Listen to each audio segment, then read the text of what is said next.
আমি অ্যাডভোকেট আব্দুল আজিজ, পিলখানা হত্যাকাণ্ডের ন্যায় বিচার প্রতিষ্ঠার ঐক্যের আহ্বায়ক এবং জেলে কারা নির্যাতিত শহীদ ডিএডি আব্দুর রহিমের ছেলে।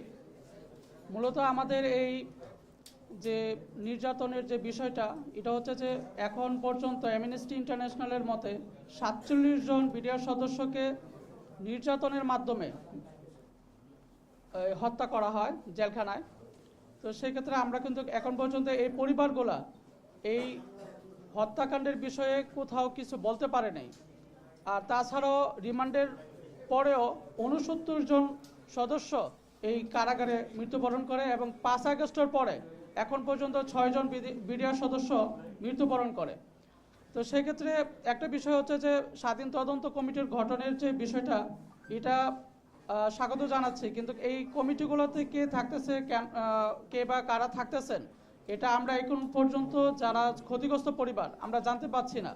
সেক্ষেত্রে আমাদের দাবি হচ্ছে যে আমাদের শহীদ পরিবার থেকে একজন প্রতিনিধি এবং আমাদের ক্ষতিগ্রস্ত পরিবার থেকে একজন প্রতিনিধি যেন এই স্বাধীন তদন্ত কমিটিতে থাকতে পারে এবং আমাদের বিষয়গুলো যেন আমরা জানতে পারি। আর গত 5 আগস্টের পর এখন পর্যন্ত বিডিআর সদস্যরা কোনো ধরনের জামিন শুনানি করতে পারেনি।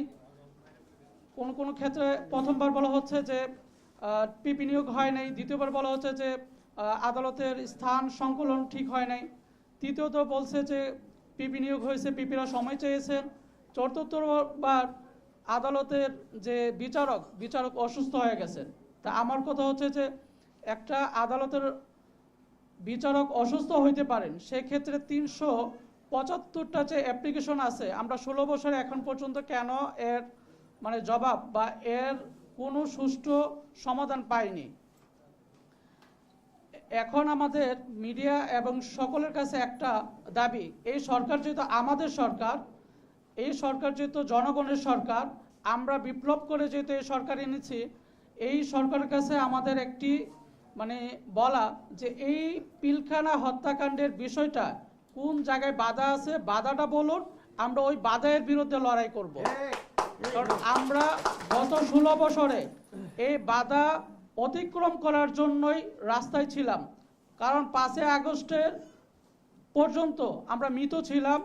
এই পিলখানা হত্যাকাণ্ড যেন একটি সুষ্ঠু তদন্ত বা একটি ন্যায় বিচার পায়, এই জন্য আমরা এবং যারা রিটায়ার্ড পার্সন ছিল সেনা অফিসার, তারাও কিন্তু এই বিপ্লবী সরকারের সাথে একগ্রতা ঘোষণা করে কিন্তু আমরা রাস্তায় ছিলাম।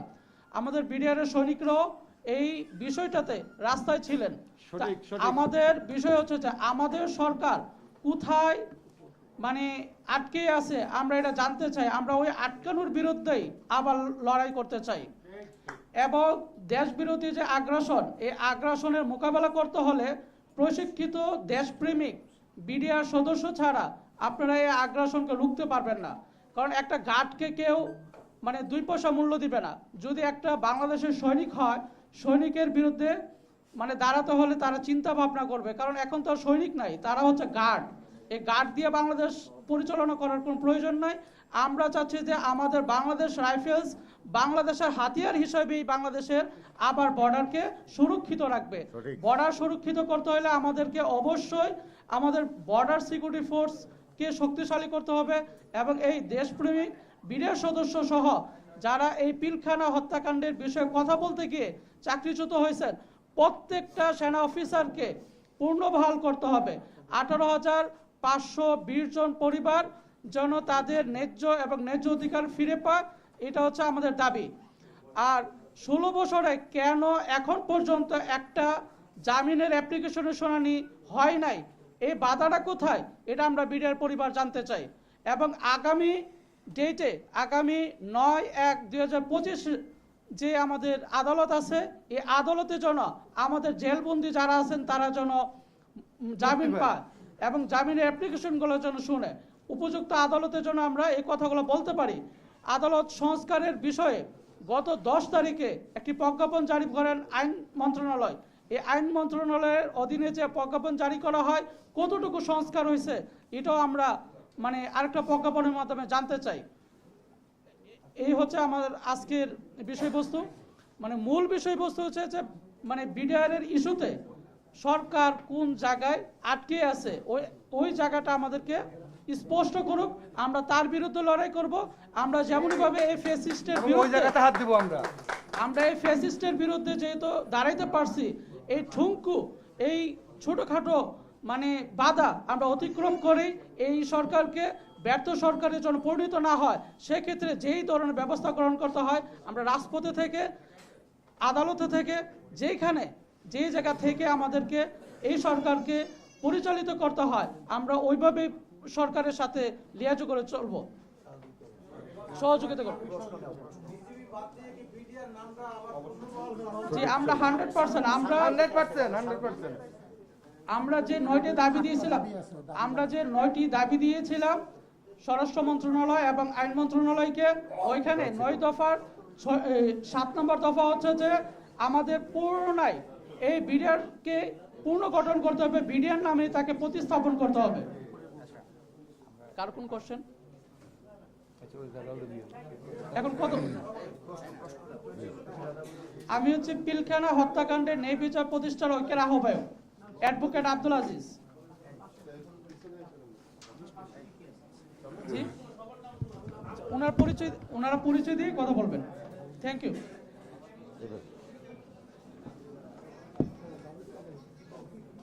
আমরা যেগুলো বলছি এগুলো বলবা না, এগুলোর বাইরে এগুলো বলবে। বিসমিল্লাহির রহমানির রহিম। আজকের 2009 সালের ফ্যাসিস্ট হাসিনা কর্তৃক আমি নায়েক মোহাম্মদ রেজাউল করিম রতন বিশ্বাস, আমি বিডিআর কল্যাণ পরিষদের সাংগঠনিক সম্পাদক। জি না আমি চাকরিচ্যুত। আমি আসলে আমাদের এই বিচারটা হচ্ছে দুইভাবে, একটা হচ্ছে আপনার সিভিল যেটা আইন এটাতে, আর আমাদের বিডিআর আইনে আমি 6 বছর জেল খেটেছি এই আর কি।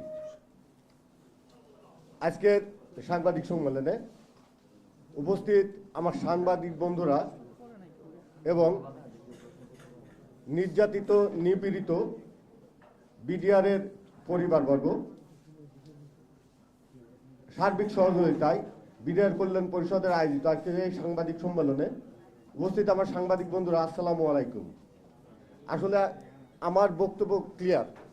একটা হচ্ছে আমার সাংবাদিক ভাইয়েরা হচ্ছে সমাজের আয়না, জাতির বিবেক। আপনাদের কাছে আমার প্রশ্ন যে পৃথিবীর কোন আইনে সাজা ভোগ শেষেও জেলখানায় আটকিয়ে রাখতে পারে? এই প্রশ্নটা আপনাদের কাছে আমার। পৃথিবীতে কোন আইনে সাজা ভোগ শেষেও তাকে জেলখানায় আটকিয়ে রাখতে পারে? আর বাংলাদেশের কোন আইনে 15 বছর জেল খাটার পর 16 বছর জেল খাটার পরেও জামিন হবে না? জামিনটা আমার অধিকার কিনা? আমরা কি বাংলাদেশের নাগরিক কিনা? এটা আপনাদের কাছে আমার প্রশ্ন।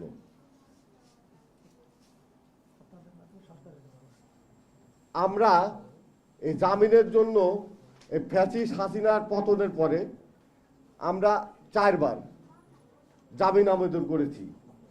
আদালত বিভিন্নভাবে বিভিন্ন কিছু বোঝায় জামিন নাকচ করে দিয়েছেন, নামবন্ধ। এখন আসলে কোথায় আমরা এই 5ই আগস্টের পরে থেকে আজ পর্যন্ত বিডিআর পরিবার, বিডিআর কল্যাণ পরিষদ সারা বাংলাদেশে কমপক্ষে 25 থেকে 30টা প্রোগ্রাম করেছি, ইনডোর এবং আউটডোর। কিন্তু আমরা কি কারণের জন্য ওই সরকারের কাছে পৌঁছাইতে পারতেছি না? আমাদের মেসেজটা সরকারের কাছে যাচ্ছে না, কেন যাচ্ছে না? এটা আপনারা একটু আমাদের একটু সরকারকে, আমাদের বর্তমান সরকার থেকে একটু জেনে জেনে আমার দেশবাসীর কাছে বলবেন। আমার একটা বিশ্বাস, আমরা সারা বাংলাদেশে যেগুলো প্রোগ্রাম করেছি, ঢাকাতে প্রোগ্রাম করেছি, অনেক প্রোগ্রাম করেছি, অনেক ইনডোর আউটডোর। এখন ঘটনা হচ্ছে যে আমরা যেখানে যাই, চার দোকানে যাই, বাসে যাই, ট্রেনে যাই, যেখানে যাই, সবাই আমাদেরকে বলে আপনারা চাকরি ফেরত পাবেন অথবা সবাই মুক্তি পাবে, কিন্তু গভর্নমেন্ট থেকে আজ পর্যন্ত বিভিন্ন টকশোতে আমাদের নিয়ে আলোচনা হয়, বিভিন্ন টকশোতে আলোচনা হয় এবং আমাদের পক্ষে আলোচনা হয়, ম্যাক্সিমাম আমাদের পক্ষে আলোচনা হয়, কিন্তু কোথায় আমরা যে আটকে আছি এটাই আমরা জানতে পারতেছি না, যে আমরা কোথায় আটকে আছি এই জিনিসটা আমরা জানতে পারতেছি না। এখন সরকারের কাছে আমরা পৌঁছাতে পারছি না, আমরা বিভিন্নভাবে চেষ্টা করছি কিন্তু সরকারের কাছে পৌঁছাতে পারতেছি না। আসলে আজকের এই সাংবাদিক সম্মেলনের আয়োজনের মূল উদ্দেশ্য হচ্ছে আসলে আমাদের অপরাধটা কোথায়। আমরা ইতিপূর্বে বিভিন্ন সংগঠনের বিভিন্ন ভাবে দেখছি যে এই সচিবালয় ঘিরাও, অমুক তমুক, রাস্তাঘাট, রিক্সা শ্রমিক, এই বিভিন্ন আন্দোলন দেখছি। তাদের বিভিন্ন আন্দোলনের বিভিন্ন দাবি দেওয়া মানিয়েও নিয়েছে গভর্নমেন্ট, কিন্তু আমরা সুশৃঙ্খল, আমরা যেহেতু একটা সুশৃঙ্খল বাহিনী, আমরা সুশৃঙ্খলভাবে এবং খুবই আন্তরিকতার সাথে, যেহেতু এই গভর্নমেন্টটা আমাদের সরকার, জনগণের সরকার, জনতার সরকার, ছাত্র জনতার সরকার, আমরাও এই আন্দোলনে অংশগ্রহণ করেছিলাম, এই ফ্যাসিস্ট হাসিনাকে হটানোর জন্য আমরাও অংশগ্রহণ করেছিলাম, কিন্তু অনেক আশা নিয়ে। কিন্তু আমরা কোথায় যেন আটকে আছি, আমরা উশৃঙ্খলতা দেখাতে পারতেছি না। আমরা একটা সুশৃঙ্খল বাহিনীর লোক, এই জন্য উশৃঙ্খল দেখাতে পারি না, রাস্তাঘাটে উশৃঙ্খল করতে পারি না। এই জন্যই কি আমাদের এটাই কি আমাদের অপরাধ? এইটাই কি আমাদের অপরাধ কিনা আমার জানতে ইচ্ছে করে, আমার খুবই জানতে ইচ্ছে করে গভর্নমেন্টের কাছে। আমরা যে সুশৃঙ্খল আন্দোলন করছি, শান্তিপূর্ণ আন্দোলন করছি, এই জন্যই কি আমরা সরকারের মানে নক্ষধর্ম অথবা কাছে আমাদের মেসেজটা পৌঁছাইতে পারতেছি কিনা, এইটাই আর কি। এই বলে আমার বক্তব্য শেষ করছি।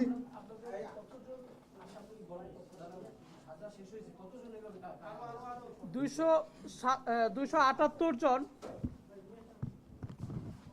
আটাত্তর জন এখন পর্যন্ত খালাসপ্রাপ্ত, এখনো তারা জেলবন্দি অবস্থায় আছেন। জি, খালাসপ্রাপ্ত মানে বিস্ফোরক, মানে শুধুমাত্র বিস্ফোরক দ্রব্যের নামে একটা যে মামলা, ওই মামলায় তাদেরকে আটকানো আছে। তারা যে মূল মামলা, ওই মামলা তারা খালাসপ্রাপ্ত, তারা হচ্ছে 278 জন। এর ভিতরে 2 জন মারা গেছেন। আর আমার আজকে সবার সাথে আরেকটু জিনিস অ্যাড করতেছি, একটা হলো যেহেতু যে গত 27 নভেম্বর 2024 দৈনিক প্রথম আলো, বান্দরবন প্রতিনিধি, বিস্ফোরক দ্রব্য ও বিশেষ আইনে যে মামলা, এ মামলা জামিন হয়েছে আওয়ামী লীগের ফ্যাসিস্টদের। দ্বিতীয় হচ্ছে যে 9/10/2024 তারিখে আমাদের সাবেক পরিকল্পনা মন্ত্রী এবং আমাদের যে সাবির হোসেন চৌধুরী বনপরিবেশ মন্ত্রী, জলবায়ু মন্ত্রী, তার জামিন হইল। অথচ একই ধরনের মামলা, একই মামলায় বিডিআর সদস্যদের কেন এখন পর্যন্ত জামিন হয় না? কারণ এখানে উল্লেখ আছে 5 আগস্টের পরে যেই সকল ফ্যাসিস্টরা জামিন পাইছে, কিন্তু আমাদের বিডিআর সদস্যরা জামিনের শুনানি করতে পারে না। এই বাধাটা কোথায়? কেন আমাদের বিচারক অসুস্থ হয়ে যান? এই বিষয়গুলো আমাদেরকে পরিষ্কার করা উচিত। 5 আগস্টের পরে যদি ফ্যাসিস্টরা জামিন পায়, দেশপ্রেমিক বিডিআর সদস্যরা যারা ষড়যন্ত্রের শিকার, তারা কেন জামিন পাচ্ছে না? তারা কেন মুক্ত হচ্ছে না? রাজনৈতিক ব্যক্তিরা যদি এখান থেকে মুক্তি পায়, রাজনৈতিক প্রতিহিংসার শিকার যারা দেশকে বিক্রি করে দেয়, তারা যদি জামিন পায়, যারা দেশকে রক্ষা করার জন্য মা ও মাতৃকে ভালোবেসে যারা এই সৈনিকে আসছেন, তাদের কেন জামিন হয় না? এটা হচ্ছে যে জাতির সবার কাছে আমার একটা মানে প্রশ্ন। এই জাতির কাছে প্রশ্ন হচ্ছে যে ফ্যাসিস্টের টাকা আছে তাই বলে জামিন হয়? ফ্যাসিস্টদের ক্ষমতা ছিল তাই বলে জামিন হয়? তাহলে আইন যদি সবার জন্য সমান হয়, মানবাধিকার যদি সবার জন্য হয়, তাহলে আমার বিডিআর সদস্যরা কেন এখনো জেলখানায়? এখনো এই বৈষম্যর বিরুদ্ধে যে আমরা লড়াই করলাম, এখনো এই বৈষম্য কেন আমাদের জন্য?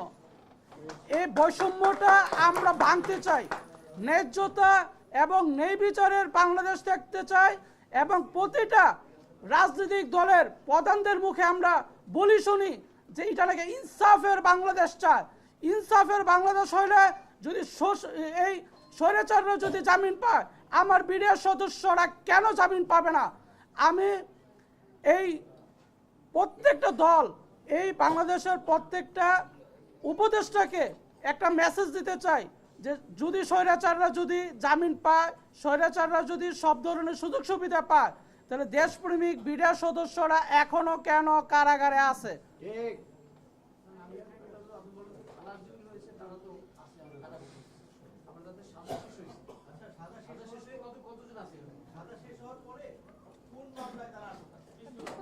শুধুমাত্র বিস্ফোরক নামের যে মামলাটা, ওই মামলায় যে মামলায় অলরেডি বান্দরবনে 48 জন আওয়ামী লীগের সরকার বলো বলো বলো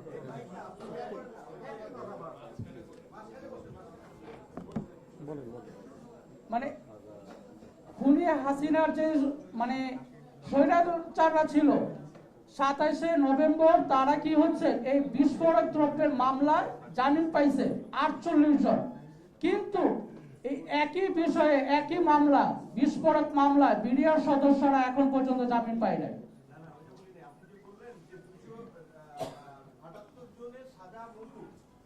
278 জন হচ্ছে যে হত্যা মামলায় খালাসপ্রাপ্ত, জি, তাদেরকে শুধুমাত্র বিস্ফোরক নামে একটা মামলা আছে, ওই মামলায় আটক দেখে এখন পর্যন্ত জেলখানায় বন্দী করে রাখা আছে। তাদেরকে জামিন তো দেওয়া দূরের কথা, তাদেরকে এখন পর্যন্ত জামিনের শুনানি করে নাই। মানে গত 16 বছর যাবত মানে একটা জামিনের অ্যাপ্লিকেশন বিডিআর পক্ষে মানে শুনে নেয় আদালত। এখন মানে আমাদের যে দাবি দাবাগুলো আছে এগুলো পাঠ করবেন একটু একটু জেলবন্দীদের পক্ষে। লিখিত বক্তব্য লিখিত বক্তব্য শুরু করুন। নয়টা দাবি দিয়েছি, নয়টা দাবি দিয়েছি। শেষ করে দিব আর 5-10 মিনিট। আসসালামু আলাইকুম। একটু দাবিগুলো নেন আপনার 2 মিনিট। হ্যালো, আসসালামু আলাইকুম। আমার নাম আব্দুল্লাহ আল মামুন, আমি বিডিআর সন্তান। এখন এতক্ষণ যাবৎ আঙ্কেলরা, আমাদের ভাইয়ারা অনেকেই অনেক কথা বলল, তো আমি এখানে একটু শুধু অ্যাড করতে চাই। বিডিআর যে বাহিনীটা, এটা হচ্ছে একটা আধা সামরিক বাহিনী।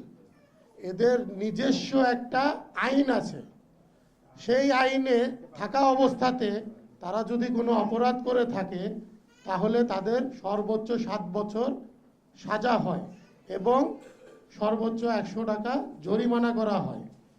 ঠিক আছে, তাহলে এই যে পিলখানা হত্যাকাণ্ডটা ঘটানো হলো এই ফ্যাসিস্ট হাসিনা সরকার, তাহলে আমার প্রশ্নটা হচ্ছে আপনাদের মাধ্যমে আমি আমার এই বর্তমান যে সরকার তাদের কাছে আমি কোশ্চেনটা করতে চাই, এই যে আইনটা থাকার পরেও কেন আবার 2টা মামলা করা হলো একটা আধা সামরিক বাহিনীর যার নিজস্ব একটা আইন আছে, এবং এই যে 2টা মামলা করা হলো প্রহসনমূলক মামলা, এই মামলাটা কেন এইভাবে নাটক সাজানো হলো?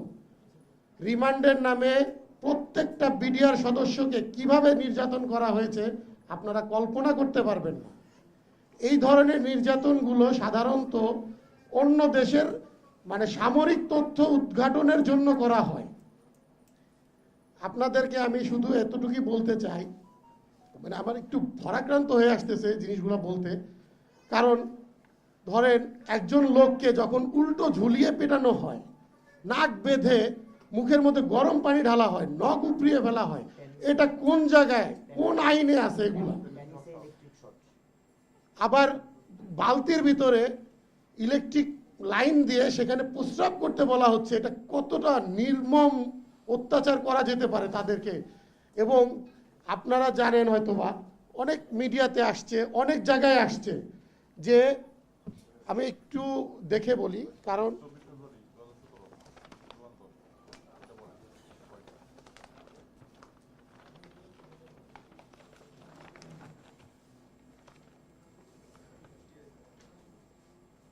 একটা ভার্চুয়াল প্রোগ্রামে অবসরপ্রাপ্ত সেনা কর্মকর্তা রেজাউল করিম, যিনি তৎকালীন সময় র‍্যাব 2-এর কর্মরত ছিলেন, সে তার জানা মতে 47 জন বিডিআরকে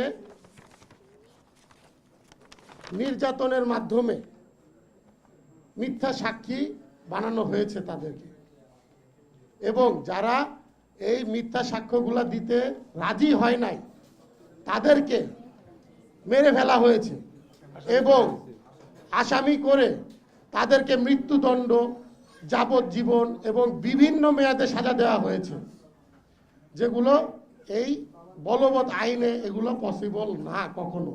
আপনারা জানেন, যেহেতু ওই সময় কোনো মানে বিডিআরের আইন থাকা অবস্থাতে সিভিলিয়ান কোনো মামলা হয় না একটা সৈনিকের বিরুদ্ধে, সেটার বাইরে গিয়েও 2টা মামলা করা হয়েছে এবং তাদেরকে সিভিলিয়ান না করে তাদের বিরুদ্ধে ফৌজদারি মামলা যত চার্জশিট দায়ের করে, এখানে আমি আরেকটু অ্যাড করি, যখন এই মামলাগুলো যে সাজানো, সেটা কেন আমি সাজানো বলতেছি, আপনি ধরেন অবসরপ্রাপ্ত একজন ব্যক্তি, তাকে পুনরায় চাকরিতে বহাল করে, ওনার নাম হচ্ছে কাহারাকন্দ, এই যে অপকর্মগুলো সব উনি করেছেন, ঠিক আছে, মানে মূল হোতাটা হচ্ছে উনি।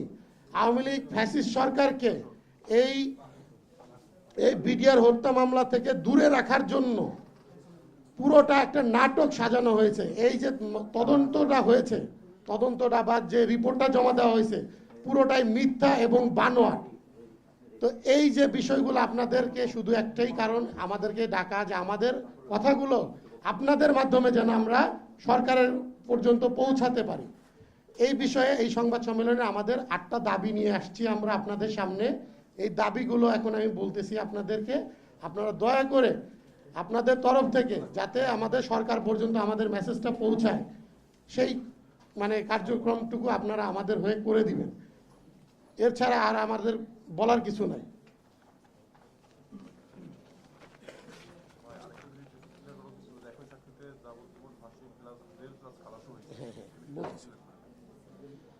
আমাদের প্রথম দাবিটা হচ্ছে ফ্যাসিস্ট স্বৈরশাসক হাসিনার প্রহসনমূলক যে 2টি মামলা করা হয়েছে, এই মামলার যে সকল রায় দেওয়া হয়েছে, এই রায়গুলোকে বাতিল করতে হবে। দ্বিতীয়ত, 16 বছর যাবৎ কারাগারে থাকা নির্দোষ যে বিডিআর সদস্যরা আছে, বিভিন্ন মেয়াদে সাজাপ্রাপ্ত, ফাঁসি, যাবজ্জীবন, 10 বছর এবং বিভিন্ন মেয়াদে, এবং যেই সমস্ত আঙ্কেলরা খালাস পেয়েও আটকা আছে, তাদের সবাইকে অতি সত্বর মুক্ত করে দিতে হবে। হাইকোর্টের, আপনারা জানেন হাইকোর্টে একটা রিট হয়েছে, সেই রিট অনুযায়ী দ্রুত পুনঃ তদন্ত শুরু করতে হবে এবং এই তদন্তটা যেন সঠিক এবং নিরপেক্ষ হয়, সেটা জাতির সামনে প্রকাশ করতে হবে। 4 নম্বর, নিরীহ বিডিআরদের রিমান্ডে নির্যাতনের ফলে যে মৃত্যুগুলো হয়েছে তার সঠিক তথ্য উদ্ঘাটন করতে হবে এবং প্রকৃত দোষীদের শাস্তির আওতায় আনতে হবে। 5 নম্বর, সকল বিডিআর সদস্যদের, মানে এখানে প্রায় 18,520 জন বিডিআর সদস্য, তাদের পুনরায় চাকরিতে পুনর্বহাল করতে হবে। সকল সেনা শহীদ, বিডিআর শহীদ ও ক্ষতিগ্রস্ত সকল বিডিআর পরিবারকে ক্ষতিপূরণ ও পুনর্বাসন করতে হবে। ক্ষতিপূরণের ভিতরে তাদের যে বেতন, ভাতা, পেনশন যা আছে সব তাদেরকে ফিরিয়ে দিতে হবে। আপনারা জেনে থাকবেন যে যখন তাদেরকে 2009 সালে কারাগারে প্রেরণ করা হয়, তার আগ মুহূর্ত পর্যন্ত তারা হাফ বেতন পেয়েছে, বেসিক বেতনটা পেয়েছে, কিন্তু এটা কোনো আইনেই উল্লেখ নাই। একজন বিডিআর সৈনিককে যখনই আপনি সাজা দিবেন, তাকে টোটালি সিভিলিয়ান করে তাকে সাজা দিতে হবে এবং তার আগ মুহূর্ত পর্যন্ত তার সমস্ত বেতন ভাতা তাকে প্রদান করতে হবে, কিন্তু বিডিআর এর ক্ষেত্রে তার কোনোটাই করা হয় নাই। ইউনিফর্ম পরা অবস্থায় হ্যান্ডকাপ লাগাইছে। 7 নম্বর যে আমাদের দাবিটা, সেটা হচ্ছে বাংলাদেশ রাইফেলস যে নামটা ছিল বিডিআর এর, সেটাকে পুনরায় প্রতিস্থাপন করতে হবে। 8 নম্বর দাবিটা হচ্ছে 25-26 ফেব্রুয়ারি এটাকে সেনা শহীদ দিবস হিসাবে ঘোষণা করতে হবে। এই 8টা দাবি নিয়ে আমরা আপনাদের সামনে আজকে এসেছিলাম। আপনারা অনেক কষ্ট করে আমাদের ধৈর্য ধারণ করে আমাদের কথাগুলো শুনেছেন। এই জন্য আপনাদেরকে অসংখ্য অসংখ্য ধন্যবাদ। কোনো প্রশ্ন আছে? আর আপনাদের যদি কারো প্রশ্ন থাকে একটু বলতে পারেন। বলতে পারেন। ওকে, ধন্যবাদ।